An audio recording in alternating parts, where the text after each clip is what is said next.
প্রিয় দর্শক, আসসালামু আলাইকুম আরহামাতুল্লাহি ওবরাকাতু। এই যে দেখেন, আজকে গাছ পাকনা খেজুর খাবো।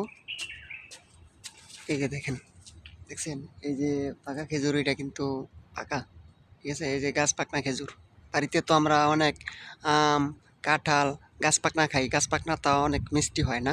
আজকে গাছ পাকনা খেজুর খাবো। এই যে দেখেন, এটা কিন্তু গাছ পাকনা। এই যে এই মাত্র এই গাছ থেকে আমি পারলাম, ঠিক আছে। এই যে এই মাত্র, আহ সেই স্বাদ, এত স্বাদ কি! আসলে অনেক মিষ্টি, সত্যি। গাছ পাকা খেজুর অনেক মিষ্টি। এটা একবারে অরিজিনাল খেজুর, যেটা গাছে হয়েছে, গাছে পাকছে, গাছের থেকে পারলাম, এইমাত্র খাইলাম। এই যে দেখেন, গাছের সাইডে পয়সা, বুঝছেন? এই যে দেখেন,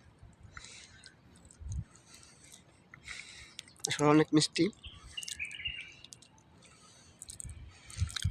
সত্যি। গাছ পাকনা ফল খাওয়ার কত পুষ্টি, কত ভালো, তো কত যে কেমন যে লাগে, এই যে যারা খায় তারা বুঝে।